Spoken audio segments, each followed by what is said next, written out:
Welcome to another episode of the Just Buried podcast. So, it's no secret that high performers often succeed externally while feeling internally disconnected.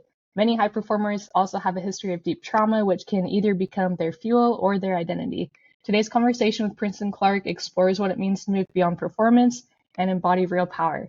Princeton is a self-mastery expert, speaker, and founder of Evolved Mastery and Leadership X. For over 2 decades, he's helped entrepreneurs and high performers master their mind, emotions, and energy to lead with clarity and build lasting legacy. After overcoming early trauma and personal adversity, he committed his life to developing leaders from the inside out.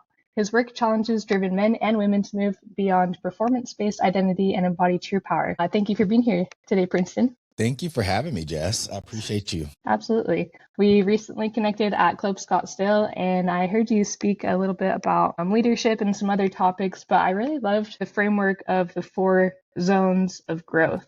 I was wondering if you could start us out with talking through those 4 different zones and how that's impacted your life. Yeah, these are zones that if we want to grow, we're all going to come to these points at one point in time, but very few people actually make it through the second zone, which kind of keeps them in this cycle. So the 4 zones of growth are number 1, the comfort zone, number 2, the fear zone, number 3, the learning zone, number 4, the growth zone. And where most people are is in zone 1, which is, I call it the comfortable, miserable place. They're comfortably miserable because it's familiar. At least they know what they're going to get. It keeps them from really expanding or pushing or even elevating their capacity to hold visions that they have, within their nervous system, because that requires an identity shift. But when you're in that comfortable, miserable place, there is no identity shift. But for those who decide to step out of it, they say, enough is enough. I'm ready to step into something new. And sometimes this just looks like they get a vision, they get inspired, and they want to create something. And we've all been at that place where when the vision first comes, we want to step fully into it. And we go to take the step. And then all of a sudden, this brain of ours does this crazy thing where it goes into one of 2 states. And that is the remember when or what if not both states at the same time. Now, the brain can't quantify or qualify what it hasn't learned or the information it doesn't have. And so because its desire is to control you, its goal is to not control you, but to protect you, the first thing it's going to try to do is evaluate what you're doing. And this is kind of something that starts to happen on autopilot, and we learn this at a very early age. But your brain will start going into the what ifs, remember when. So what if it doesn't work? Remember last time you said you were going to do it, but it didn't work out. Remember last time people didn't support you. Remember last time how alone you felt. And it goes down a list of all the what ifs, all the remember whens, because it's trying to assess this new decision that you're making.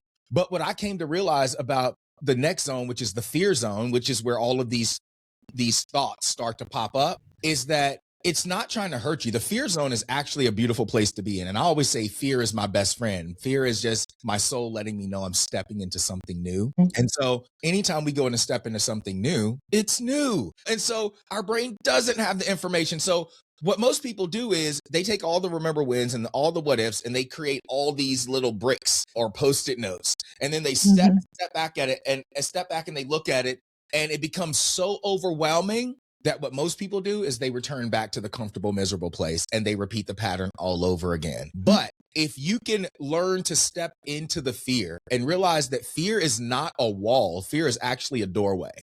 And so when all the what ifs or the remember when start coming up, instead ask yourself, in order for me to step into this, what is it that I must learn? What is it that I am being given an opportunity to do that I've never done before? And what information is necessary based on what I can see right now? Because when you can start to do that, fear stops being a wall and it becomes that doorway.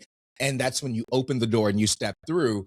But on the other side of that doorway is the learning zone. So all of the, what to do next and the information you get to learn and the version of you that you get to become is on the other side of that door. But if you never just step through the door, and this is why I say when you first start to step through the fear, embrace it, but understand you get to live this life. There is nothing making you live this life. You get to live it, and every breath is a gift. From the moment, I always tell my clients, from the moment you were born, your spirit had a purpose, but you came into this world and this world fed you lies, your circumstances, the situations, the pain, the traumas, the things that you experienced.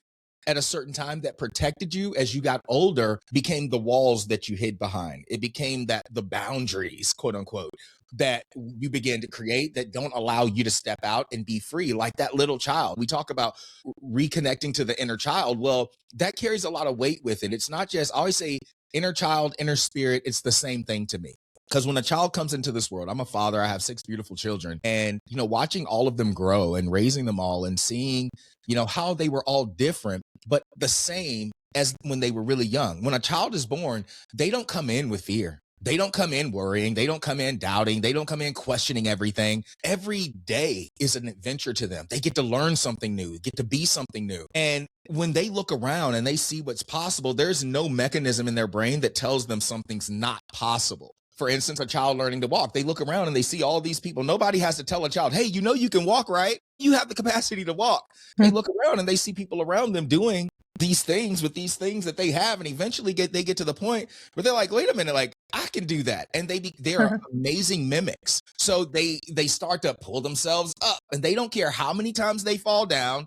They don't care who's standing around, how many people are looking. They're gonna keep trying to stand, and they don't care what happens. But they're going to do it, and they keep doing it, keep doing it, keep doing it, keep doing it. A child is not afraid to fall down, and they don't judge the falling down. They don't assess, and criticize themselves because they didn't stand up right the first time, or they didn't stand up as long as the other people stood up, or they can't run yet. In the beginning, they're just learning to crawl. They're learning to understand themselves. They're learning to understand this body that they've been given, and they're looking around at other bodies, though they may be bigger than theirs, and they're realizing, wait a minute, I can do this. Like, I can do this. There's just something in them that lets them know this is 100% possible for you. Same with riding a bike or climbing a tree, or I don't know about you, but I hurt myself so many times when I was a kid. And if my mom and dad knew half the things that I did when I was a kid, like my idea of fun at one point when I was really young. Now it's scary to think about kids doing that nowadays, but when I was really young, my idea of fun was getting lost in the woods. I grew up in Virginia, Central Virginia, Lynchburg, Roanoke area. So I grew up in the woods, fishing, hunting, doing all those cool things.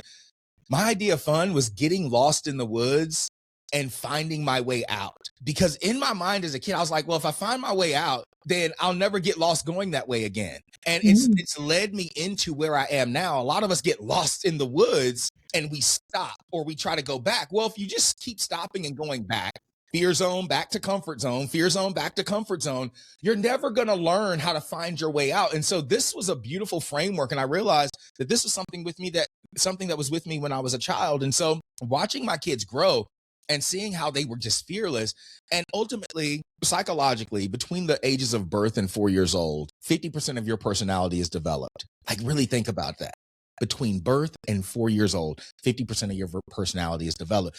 How you perceive the world, how you show up, how you feel about things, 50% of that is developed between birth and 4. So think about the conditions that may shape a child through that age. Things that they're seeing, but they can't understand fully, but it's programming them. And so between 4 and 11, another 30% is developed. And then between 11 and 18, another 20% is developed, which is why 18, I think they've changed it now. I think it's gone up, but 18 for the longest time was when you were considered psychologically a mature adult, because your personality had been developed to the point where you knew how to function in the world, but that was programmed into you. But this is also why in our 20s, most people are having to deprogram themselves. But anyway, back to the 4 zones of growth: comfort zone, fear zone, learning zone. Learning zone, this is a space where children would thrive, because, watching my kids, again, they weren't afraid. Like, they would just do it. And it was through the doing, through the experiencing, that they learned their capacity to do things. And so where most people are stopping in the growth zone, again, is the fear zone, and they're not moving beyond that because they're afraid. They're afraid of how people will look at them. They're afraid of if it'll work out. They're afraid of themselves. They don't trust themselves. And so they step back, and it's like, we got to tap back into that inner child that wants to learn, wants to grow, wants to push boundaries. And as we move into the learning process, that eventually evolves us, because as we learn, as we embody, as we apply, we evolve. And that's what pushes us into the 4th zone, which is the growth zone, which is where vision is realized. It's where clarity is found. It's where you begin to become a new version of yourself. But a lot of people never make it to that because most people cycle between zone 1 and zone 2. How would somebody recognize that, first of all, in their own life? Because you'll notice certain experiences keep repeating themselves. All the people you say you don't want to be around, the habits that you keep saying you're going to let go of, if they keep repeating themselves, you're not growing, you're not evolving. And Right. so when you notice that, this is why I say, high level of personal accountability and responsibility, but also self-awareness is so important.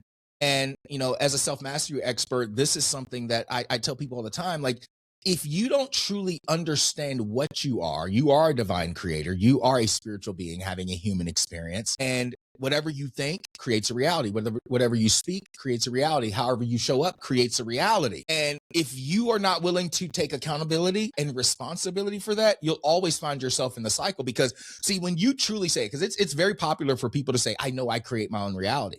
But do you understand the weight that comes with that? Because see, when my life changed, and I know we'll get into that, when my life changed, I realized I wasn't where I was because of what happened to me. I was where I was because of how I chose to respond to it, how I chose to think about it, how I chose to communicate around it. And I thought to myself, wait a minute, if I have this power to create a life that I don't love, how much more power do I have if I actually start living like I actually give a damn about my life?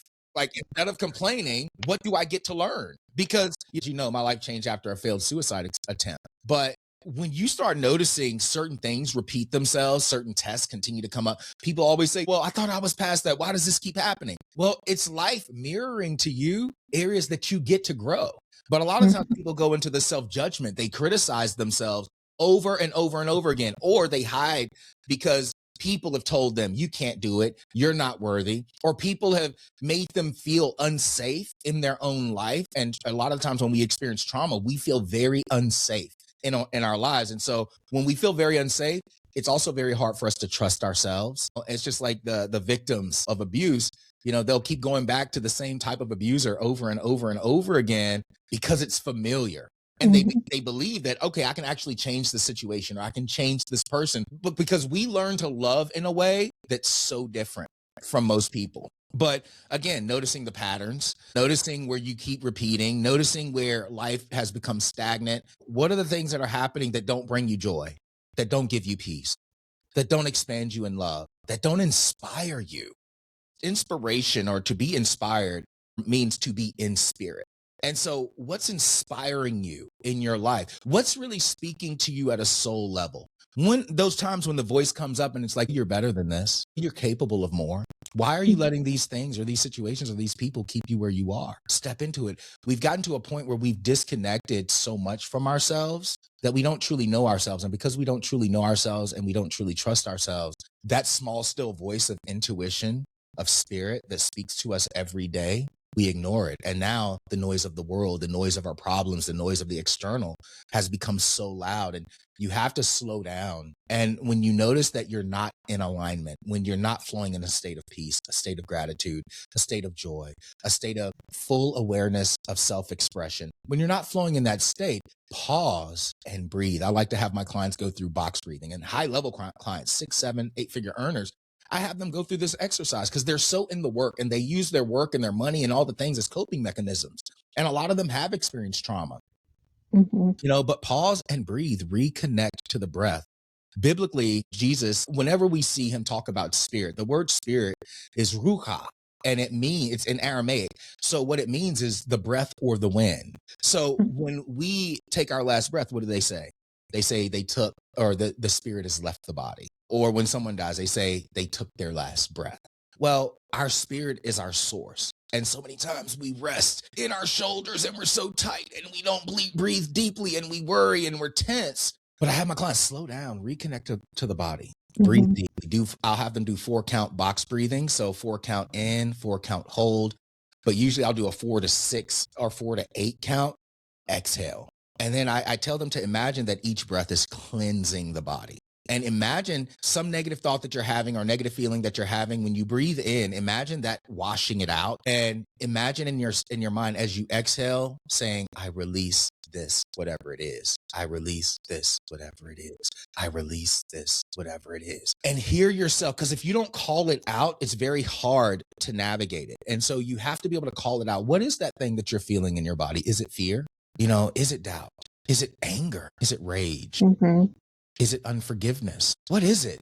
And for everyone, it's different, and so really starting there, reconnect to your body, reconnect to the breath, reconnect to your power. And then simply ask yourself, how can I show up differently in this moment? Because it's the repetitive cycles that become the monotony. It's the repetitive cycles that get us stuck.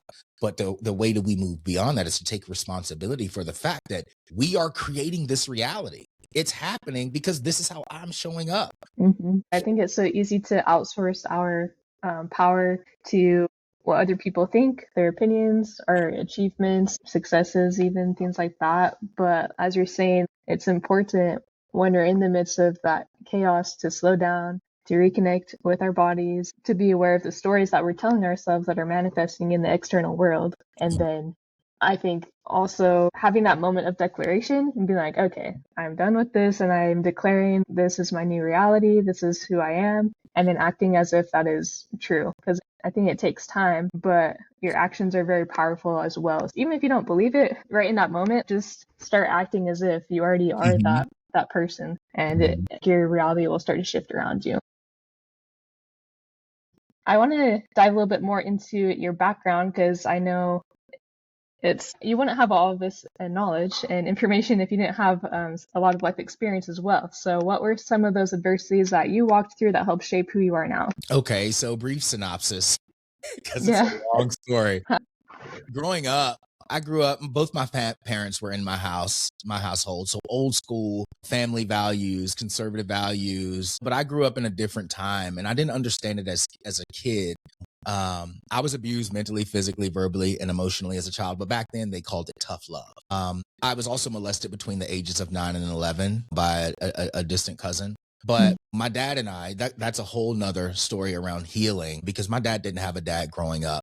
Physically, they grew up, spare the rod, spoil the child. So I was getting my butt beat for everything. And I'm talking about belts and bleeding at times. And it was just, I had a conversation with my dad after my life changed. And I told him, and this may sound crazy to some of the listeners, but I told him, I said, I owe you an apology. And he was like, what? Like, what do you owe me an apology for? My dad always made sure I had what I needed: roof over my head, clothes on my back, food on the table. Dad was a great provider. But, he grew up with a single mom. And I also had to take into consideration as I got older, my dad, 12 years before I was born, Martin Luther King and Malcolm X were killed. And now he's raising a son in this world with all the fears and the traumas of what they went through. And it's like, I got to make you strong and make sure you don't make ignorant decisions, because you go out here, this could potentially happen to you.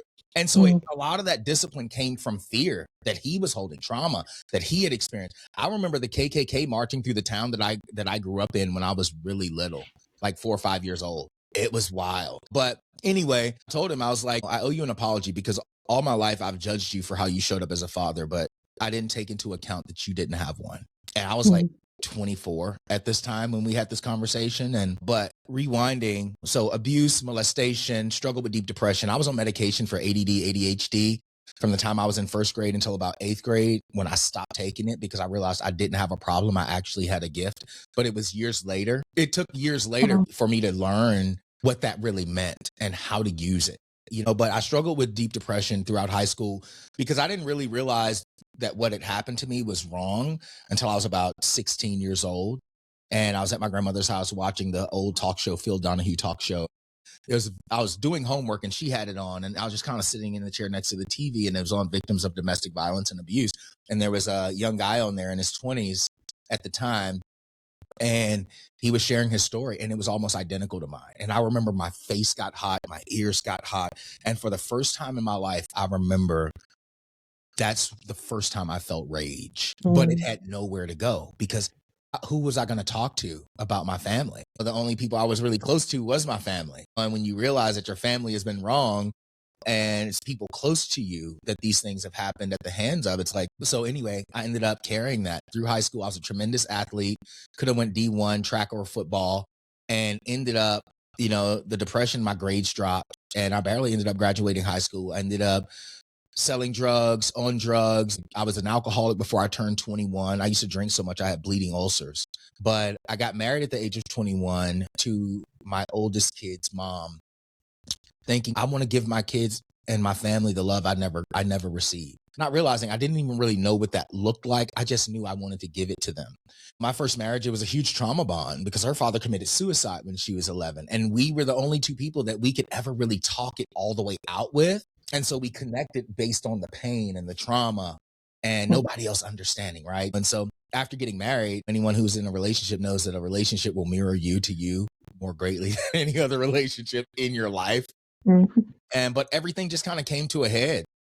And at the age of 23, I've been in shootouts. Like I've literally heard bullets whizzing by my head. Like you just hear them. Wow. And I tell people all the time, I've seen things that most people only see on TV. But at the age of 23, I just found myself sitting in my car and just thinking, you know what? I'm tired.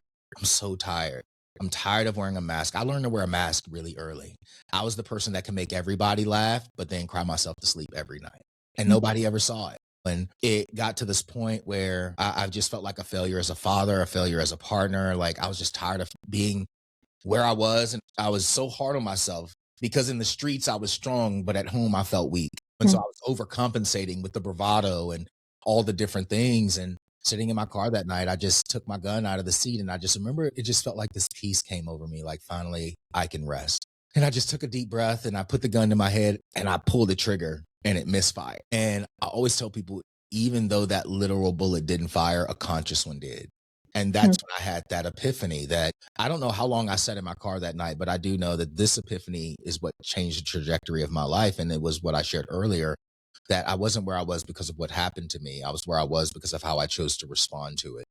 And I couldn't articulate it that well at the time because every other word out of my mouth was a curse word at that point in my life. But it was just this deeper knowing, like spiritually, I just knew, like, it was like this voice just spoke to me. And I just realized, like, wait a minute, it's right. Like, I am where I am because of how I responded. And it was like I just woke up. I woke up and I sat with it. That week, I quit drinking cold turkey. I quit using drugs cold turkey. I walked away from gangs. I isolated myself for an entire year. But I grew up in the Bible Belt of Virginia. So when all this was happening, I didn't really know what was going on, but I knew something had happened. And the only other book that I had ever been taught about growth, as far as growth, was the Bible. But I had pastors in my community that told my family he's a lost cause. That boy, he stays into something all the time. He doesn't care, because I didn't. Like, people see this version of me that's so loving and so connected. I was the complete opposite. It's like a different, like a parallel universe. I was fighting all the time. I was the type of person, if you looked at me wrong, I would punch you in your face. Like, I did not, and I didn't have any remorse. I didn't care. And I did things to show people that. I was never abusive to women or anything like that, because I went through abuse and I was raised by a lot of women also. And so that was just a no-no. But I would take it out on men. And so a lot of my fights, I would take it out on bullies or people who resemble people who had hurt me or did things to other people. And so I was a protector, just in not a good way. So after that happened, I was like, I'm not going back to a church. And I remember I went out and bought a King James Reference Bible, a student Bible, and a Strong's Exhaustive Concordance. And I remember getting home, and my exact words, I'll never forget it, was, God, spirit, universe, whatever the hell you are, if you're real, you prove it to me. You prove it to me, because if you don't prove it to me, I will not receive it from another man. I won't. Men hurt me my entire life. Men gave up on me my entire life. I will not hear it from a man. I grew up Southern Baptist, so I saw a lot of pastors and deacons and deaconesses. I saw a lot of people who talked it but never lived it. These were the same people that you'd see standing in the lottery line or drinking, sitting outside of the town store, and so it's like, you guys talk about this love, but then you gossip and you knock people down. Like, you criticize people all the time. You're always judging. Like, you talk about this great love, but I've never seen it. And so when I started reading the Bible from beginning to end, what I was ultimately doing was not studying to become religious. I was studying to find stories like mine. And so I started doing it, and, little by little, I'm just seeing all these people who went through all these crazy situations. And then at this certain point, boom, something spoke to them. God spoke to them. The Spirit spoke to them, or something called them out of where they were, out of the wilderness, like Jeremiah, and God said, go, and Jeremiah's first thought was, I'm just a boy. Like, who am I to go? And God said, don't you dare say I'm just a boy. I have put the scrolls in your mouth. And I get chills, like, even going back to that story, because that's how I felt. It's like I had this purpose. And I realized that with every one thing that I had experienced, there was at least 1 million people out there experiencing just one of those things. And if I could overcome it, and if I could gain the wisdom, if I could grow and find my power, I could become the excuse eradicator. for those people. I could say, yes, I've been there and this, instead of being the victim to the story, I could be a light in their darkness.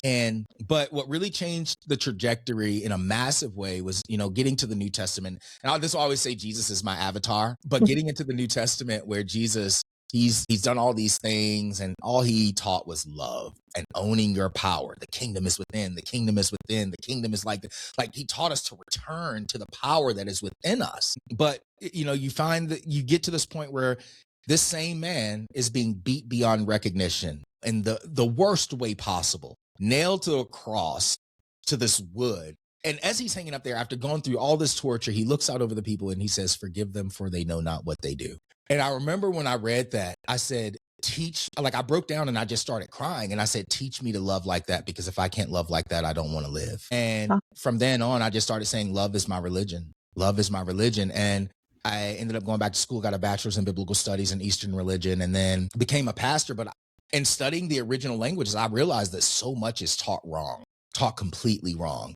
And so I decided to become a pastor, like Neo in the Matrix. Like, I'm going to go in and I'm going to teach it right. And it didn't go over so well. So after about 5 years, my spirit was just like, okay, you can't use this system to change the system. You must become something new. And that's when I stepped down and I started moving more into the studying spirituality. I didn't throw the baby out with the bathwater, though, like a lot of people do. I still held a lot of the principles. And it got to a point where I started studying spirituality. I started studying leadership. I started studying communication.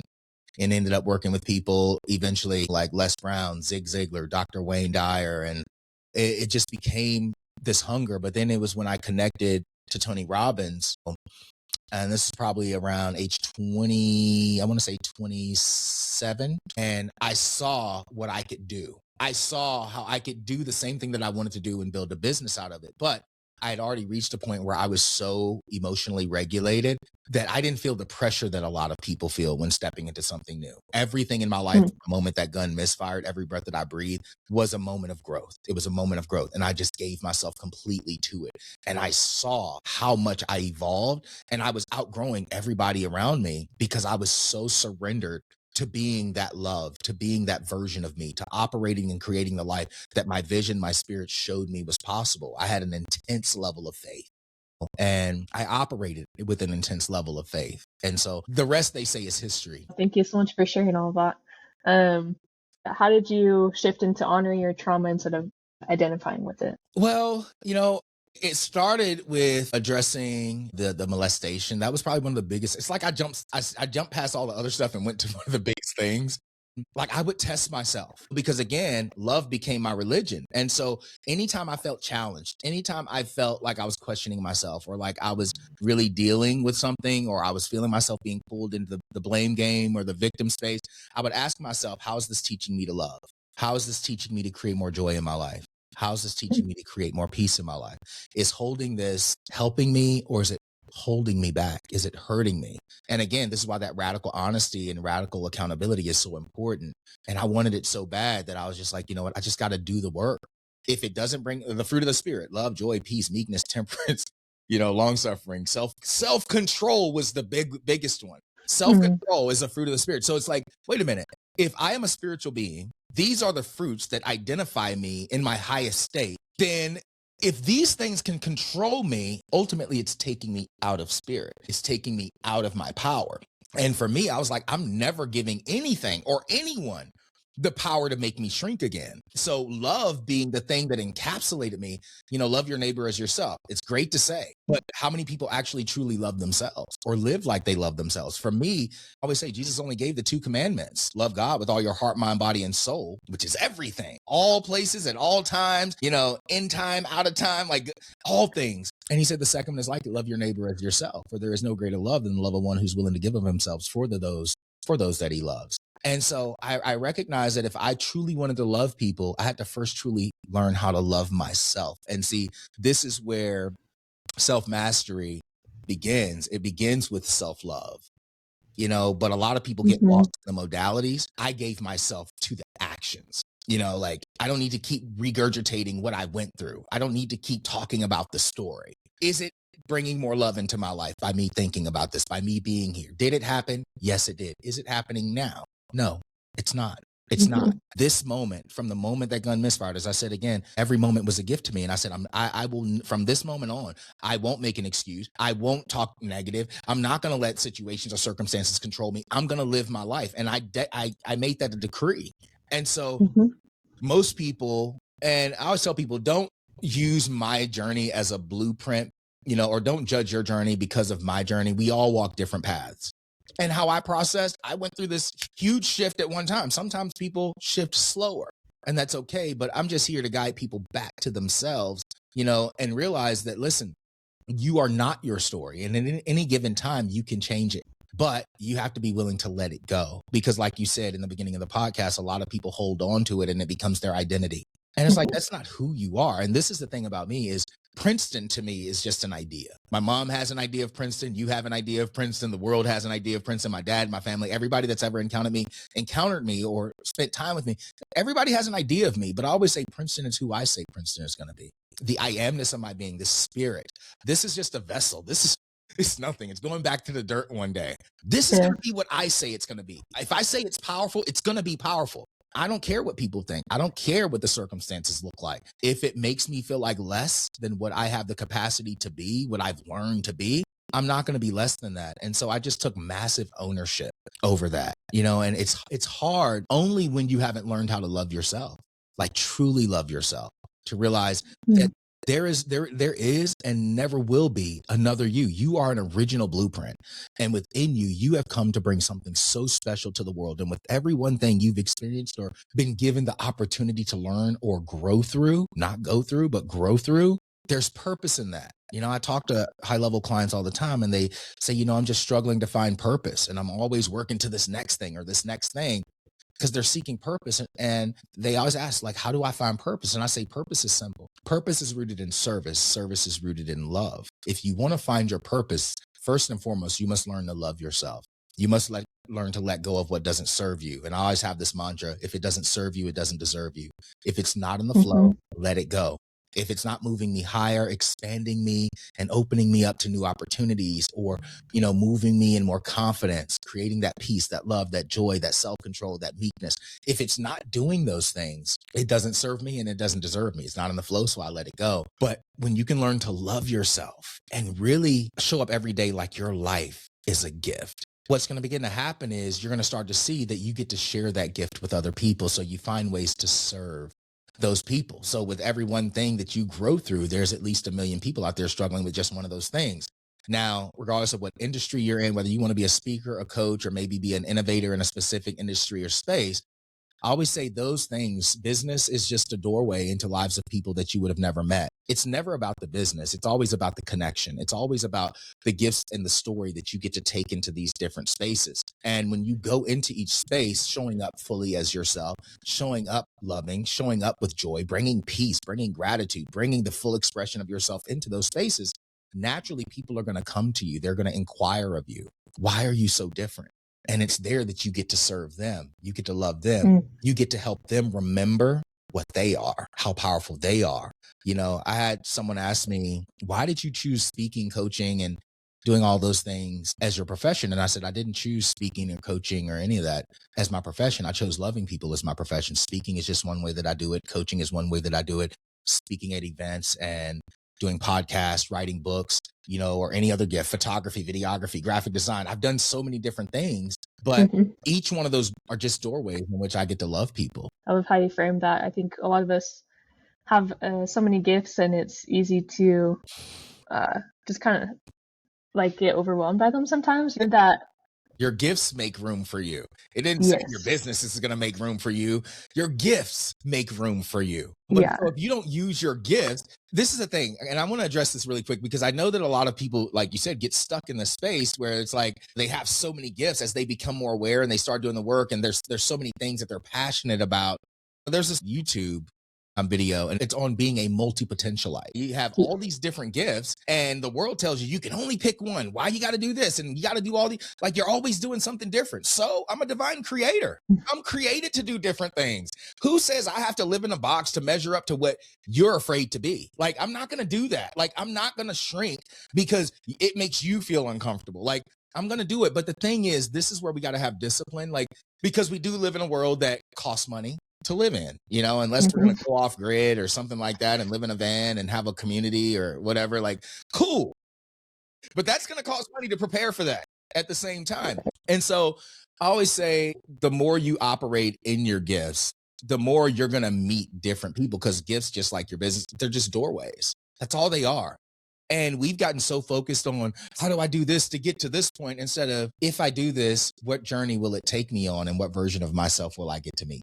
Every gift is a doorway to create a new experience and to take a new journey.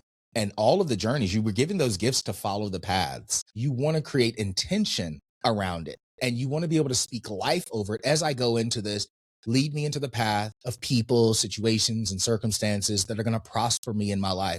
Help me to use my voice and my presence in a way that it becomes a magnet of purpose, a magnet of prosperity, a magnet. See, because as we do that, again, what I think creates a reality. What I speak creates a reality, and how I respond creates a reality. We're waiting for the reality to manifest for us so we can feel safe and feel good. And life is waiting for us, saying, show up, be this. But we want to feel good, and we want every door to be open before we step fully in. And it's like, it doesn't work that way. If this door in my office is closed, I can look at that door and say, open door, open door, open door. Why aren't you opening door? But until I actually get up and go over to the door and open the door, it doesn't matter how much I talk about it or complain about the fact how stuffy it feels in here because my door is not open. No, I got to get up, and I physically have to do something. I'm a divine creator. So I can't just think about it and speak about it. I have to respond as if, like you said earlier, as if it's already finished. It's already done. And as I do that, the very essence of me doing that reveals things to me that I didn't have eyes to see or ears to hear before. And that's when things begin to expand. It's just like that saying, nothing changes in your life until you do. You have to consciously make those choices and show up differently. I know that. So both faith and fear require belief, but they're going to create very different realities depending on what you choose to give your energy to. From a psychological standpoint, what's the difference between a faith-based belief and a fear-based? From a psychological standpoint, I don't think there's anything different with either of them. So for instance, faith. Biblically, there's a passage that says, now faith is the substance of things hoped for and the evidence of things unseen. So in essence, faith is just like belief. Whatever I focus on the most is what I'm going to create substance for. However I operate is what I'm going to create evidence of in my life. And so both require belief, like you said, but one, fear, operates from a lack of something. It doesn't require you to show up to expand. Fear requires you to contract, and so one thing that I ask people, or I tell people rather, is to pay attention to the moments where you feel like you're expanding and opening up and growing, and the moments where you're contracting and pulling back. Because if you're contracting and pulling back and you're doubting and you're worrying, that's fear. That's fear. Faith, if I don't say I have faith. I say I am faithing. I am showing up, communicating, thinking, and speaking in a way that is creating substance, that is creating evidence in my life of what I've been hoping for and evidence of what I couldn't see. Until I become the manifested evidence in my life, I'll never see it. So fear just has you operate in the opposite. It requires the exact same thing, just a different perspective. One focuses on everything that could go wrong, all the things that I'm not, and all the plethora of other negative thoughts, that could possibly happen. And it's the ego's way of protecting itself. Most people who have experienced a lot of trauma and their nervous system is dysregulated, they always contract. They're always in fight or flight. And when they go to step into something new, their natural reaction is fight or flight, because it's very uncomfortable. It doesn't feel natural to them. And this is, it's a lot of work. It really is. I was telling a client this morning, I said, wake up, and it's about taking the actions daily. I posted a video yesterday just talking about how you can visualize the version of you that's showing up, that's happy, that's healthy, that's wealthy, that's creating the life that you truly desire from where you can see now. How is that version of you showing up? How are they thinking every day? How are they communicating? What do their relationships look like? How are they dressing? Like really get clear in that vision, that version of you. And then ask yourself, reverse engineer it.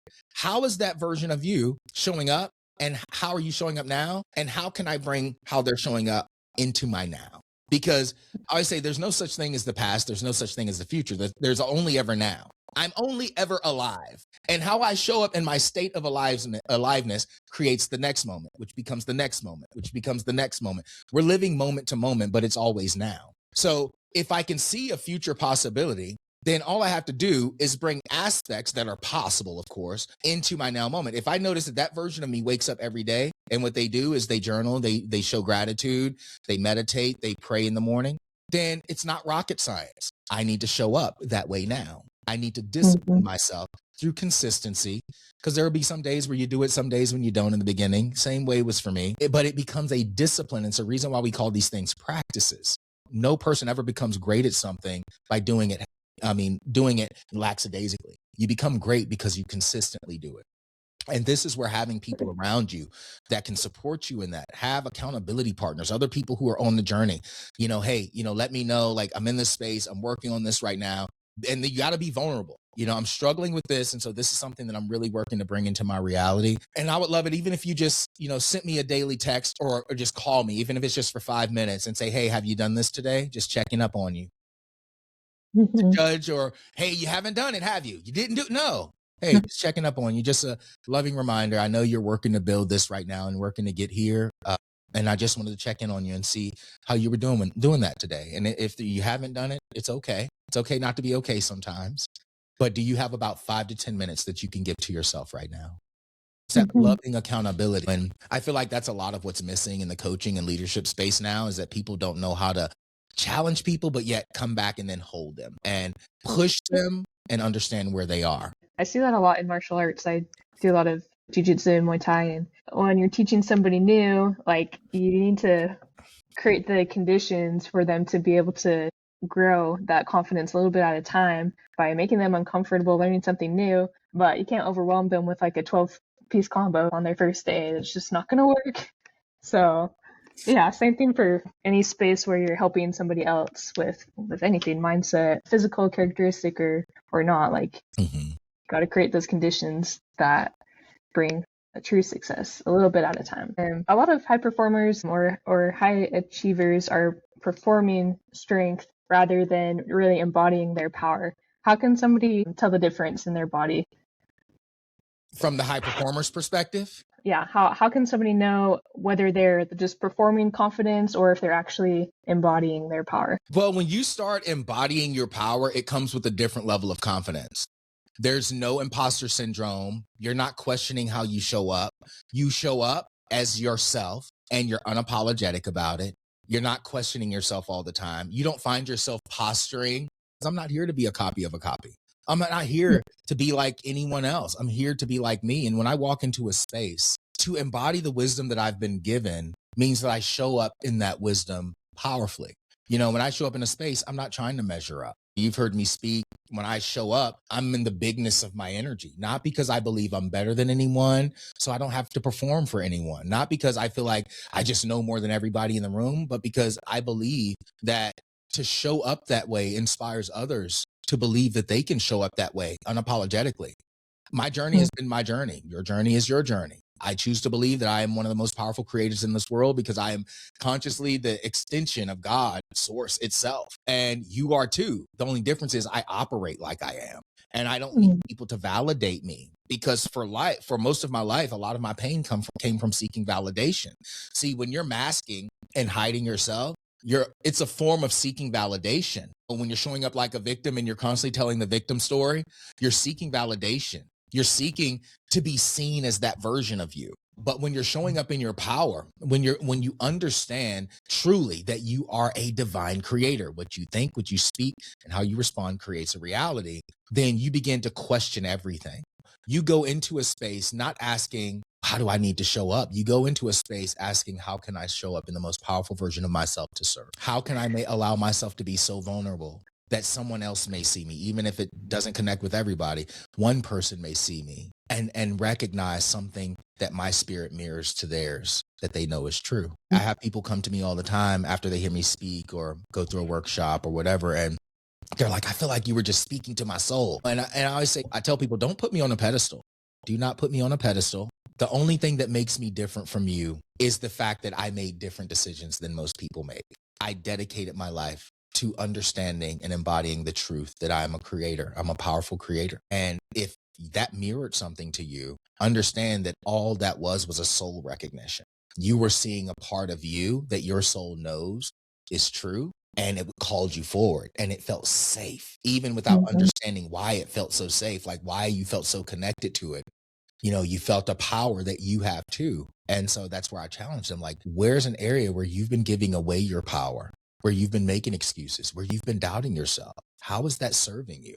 You are worthy of so much more. You are so much powerful, so much more powerful than you have given yourself credit for because of what you've experienced or what people have said or things that have happened in your life. But if you see that, I want you to recognize that you're not working to become something. You're already everything you were ever created to be. An apple seed doesn't have to fight to be an apple tree. An orange seed doesn't have to fight to be an orange tree. And just like those seeds, you are a seed that was soulfully planted into this world. And you don't have to fight to be everything that you were born to be.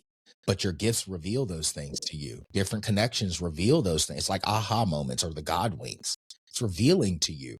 But can you trust you enough to believe? Not you, the personality, because persona or personality is completely different from spirituality. The person that I am shouldn't be controlling what I am. What I am should be controlling the person that I am. And that's why your I am statements are your most powerful statements. You look like, wait a minute, what have I been saying about myself? What have I been thinking about myself? Who do you say you are? I love that reframe. Actually, that was my last tattoo that I got, is the I am on my wrist here to remind myself, like, what am I telling myself here and why? And I think a big thing that helped me with that, like, recognizing what's true or not true, is how do you feel when you say something about yourself? Like, do you feel good or do you feel bad? Okay, is this true or not? A way to just keep it simple. Yeah. Something I challenge people to do too is, and I talk about this a lot, is study metacognition. Metacognition is the highest form of intelligence, and it's actually the process of thinking about your thinking and then reprogramming that thinking in real time. So imagine that your brain is a computer system. And from the time that you were born, that computer has had programs. Every really hard moment or traumatic moment created a program. And everything that ever felt like that moment created a file to go along with that program. And so over time, you create all these programs, and each one of these programs have files attached to them. Well, if I'm sitting in front of my computer, what happens when my computer gets overwhelmed, I'll get this little message that says I'm running out of digital RAM, meaning I don't have enough processing space. My nervous system doesn't have enough processing space to process the new files I'm trying to open or the new program I'm trying to create. So metacognition helps you to look at the thoughts and ask yourself, again, really question the thoughts. Does this serve me? Is this expanding me or is it contracting me? Is it going to move the needle towards the goal that I want to achieve or the life that I desire to manifest? Or is it pulling me away or keeping me stuck where I am? And if it's doing any of those things where it's holding you back or restricting you or you're feeling constrained, really think, why am I thinking this? Why am I using this information? I don't need it. And so ask yourself, what is the positive opposite of this thought that I could think in place of it? What is the positive opposite? It's like people say, well, what if it doesn't work? Well, what if it does? That's just a simple example. Yeah. What if people don't show up? What if they do? What if I don't make the money? What if you do? It's like change the thought. And then start decreeing, I have everything that I need. Every door is opening for me based on how I show up. And then hold yourself accountable to how you show up. And in real time, you're reprogramming yourself. And this is why, I teach mindset different from most people, because a lot of coaches, they talk about mindset. And if I say the mind, the first thing you're going to think is the brain. But I don't teach mindset like that. Eckhart Tolle is the only other person that I've ever heard talk about it this way. He was the first person I heard talk about it this way. And I thought this way for years, even prior to reading it. But he said, if I say I am thinking, it's not my brain saying I am thinking. It is the conscious awareness, the spiritual awareness, having an observation that a thought is happening. So mindset is not about just simply changing your thinking. Mindset is about becoming the observer of what you're thinking, realizing you are not the thought. You are the one who chooses which thought to use. But the problem is the brain has been using you for so long and it's on autopilot. And it's like my computer running all these programs in the background. Eventually I got to say, wait a minute. All these things are slowing down. I don't really need them open right now. It's not allowing me to think or allowing my computer to run efficiently or process or download or upload efficiently. So I need to cut all these things out. So what am I thinking right now? Like meditation, a lot of times people think it's quieting the mind. It's like, no, it's observing, separating yourself from the thoughts. And in the beginning, it's really bringing yourself to a point, because I taught meditation for 6.5 years. And it's really bringing yourself to a point of stillness with the thoughts, where you don't assume the thoughts. You observe the thoughts. You feel the thoughts. Allow them to permeate your body. And then you question the thoughts. Does this serve me? Does this expand me into my power or contract me? Does this bring more love, more joy, or peace into my life? No, that doesn't serve me. That won't get me to where I want to be. Ooh, that's holding me back. That's a wound. I need to let that go, because I keep telling a story around it and it's infecting me over and over and over again. Okay, that doesn't serve me. I know it feels what it feels like, but I am the one allowing that story to keep running. I am no longer in that place. I am powerful. I am wise. I am an able-bodied adult with the capability and capacity to create the life that I truly desire. I am being given the opportunity every day to expand and to evolve, to live. And it's just this whole process that you take yourself through. Stop being the program and you begin to, as from the state of the observer, again, I am not the thought, I am the observer of the thought. The more I practice observing the thoughts instead of just letting it run and then letting that control, because what you think controls what you communicate, and it also controls how you respond, and it shapes your perception. So one of my favorite quotes is, if you change the way you see things, the things you see will change. And there's this funny little thing in the brain called the reticular activating system. That part of your brain amplifies whatever you focus on. So all the negative thoughts that you focus on every day, like I tell people all the time, when you wake up, do not look at your phone. Do not let the noise of the world in. Get up, have some coffee or tea, or get up, go get into the sun, walk, connect to life, ground yourself into your day before you let the noise in. And as you go into that day, ask yourself, how do I want to feel today?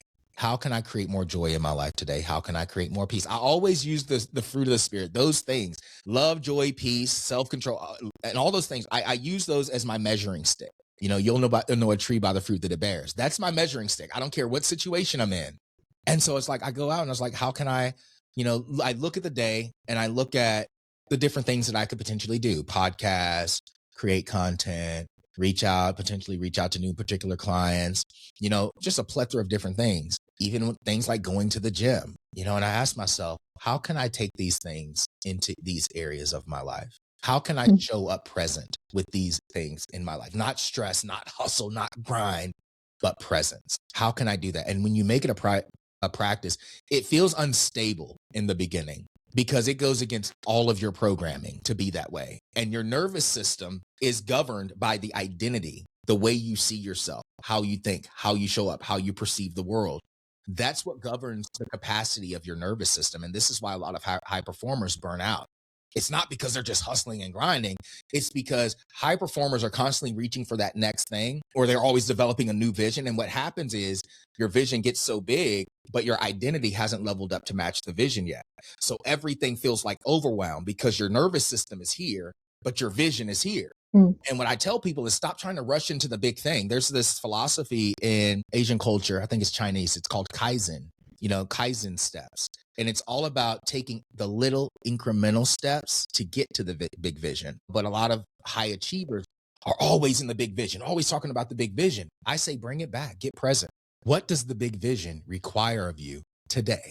What does it require of you today? What aspect of you do you need to develop and become more sharp at? Is your confidence fully developed?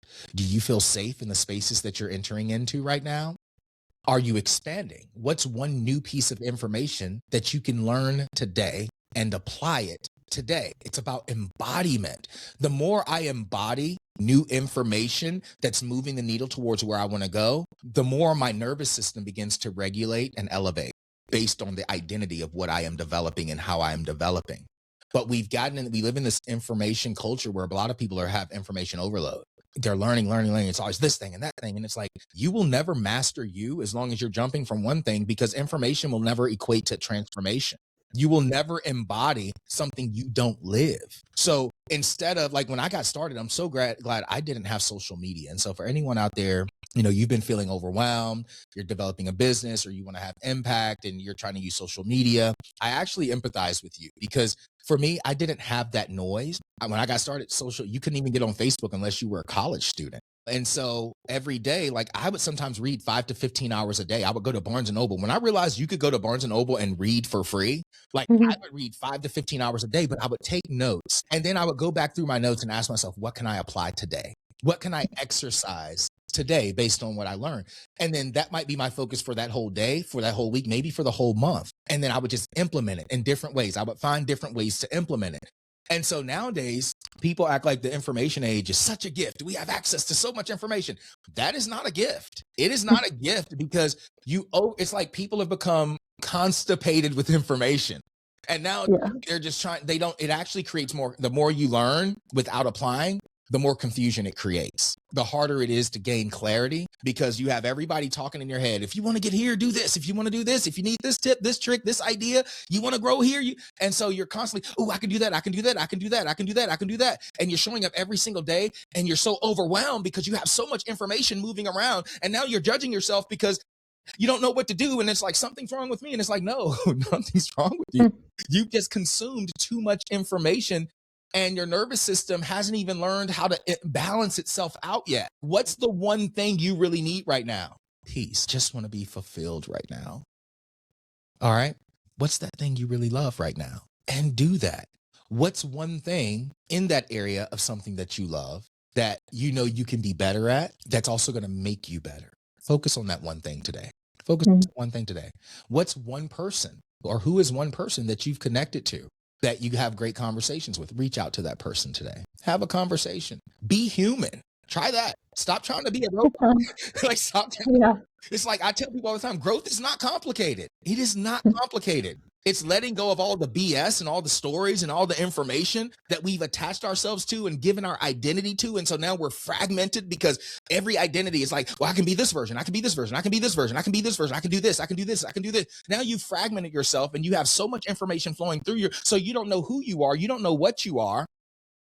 And I always say, come back to being human. What's one thing I can do today to show myself I love me? What's one thing that I can do today that will also stretch me out of my comfort zone and allow me to learn something new that will move the needle or allow me to become a better, more efficient version of myself?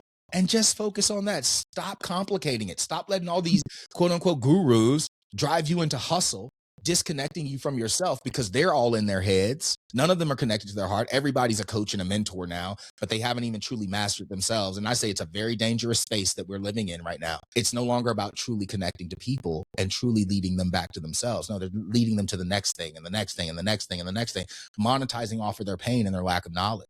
And that's why it's important for you to know yourself first. Absolutely. I think those are some super great, practical, simple tools that can help anybody to get back to themselves and create that peace for themselves. So thank you for sharing those. I wanted to ask you two more things. One, what would your 10-year-old self say to you? And what would you say to your 10-year-old self? What would my 10-year-old self say to me? It's funny because I was thinking about this yesterday. I forget, it was a video that I watched that was talking about, it was the Olympic, I think she was an Olympic skier, but she was talking about, she lives to be that version of her that the little girl, I forget what age she said, can look to her and be proud of and be excited to become. And so I feel like my 10-year-old self would say, I'm so glad I'm you. Thank you. Thank you for creating this life for me.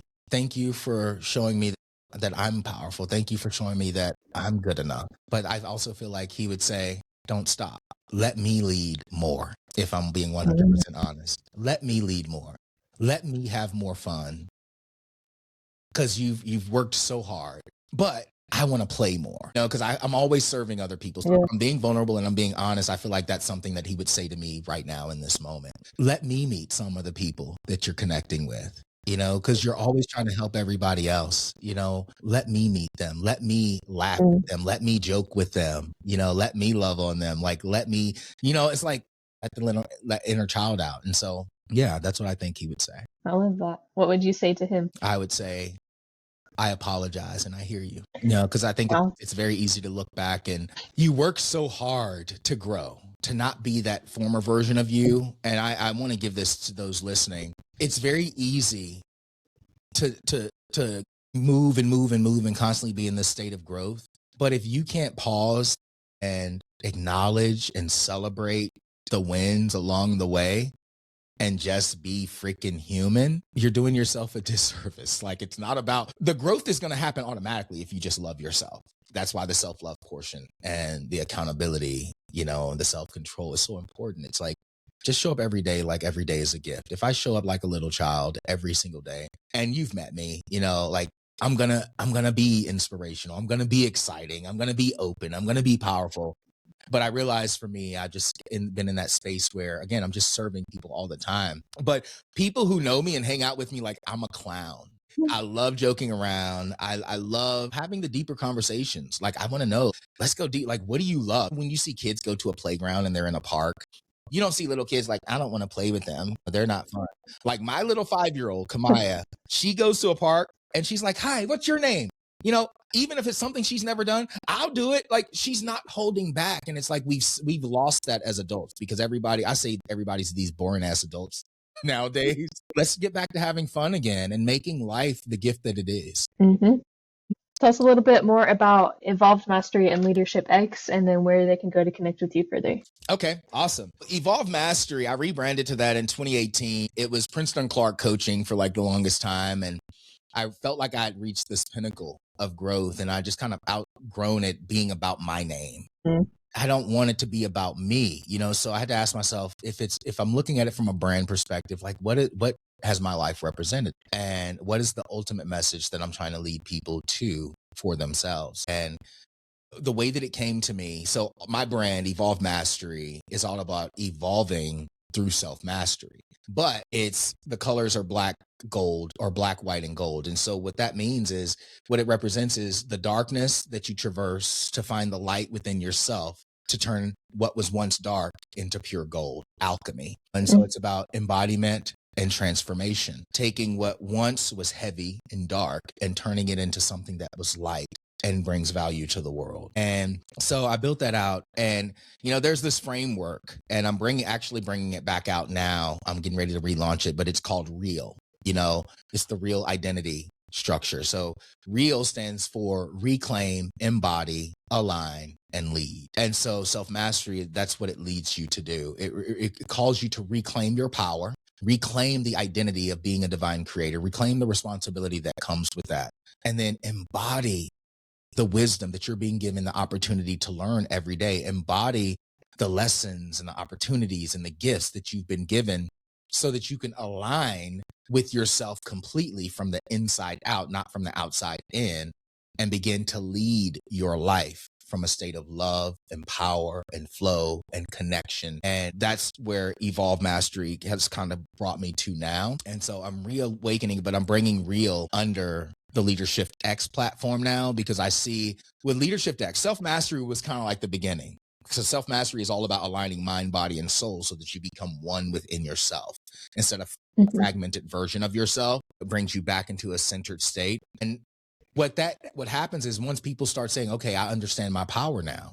I get it. I know that I'm a divine creator, and I can create my own reality. I know that what I think, speak, and do creates my reality. Okay, now that I understand that, I have a vision, but I still struggle with fully stepping into it, and that's where Leadership X is the next level. It's like, okay, now I'm fully aware. I know what I am. I love myself. I'm ready to step into these new things. Leadership X is where potential meets purpose, or potential meets power to execute purpose, and really bringing people to that place of becoming that powerful leader in their life, finding their voice, unlocking the voice that you've worked hard to connect to, unlocking your spirit to flow freely. Whether you're high level or just beginning, there's different phases that people can enter in on. And so I'm still in the process of building that brand out. But where people can reach me, my PrincetonClark.com website is currently down because we're building that out. But PrincetonClark.com, I have the Evolved Mastery podcast, and then the leadershipx.com website.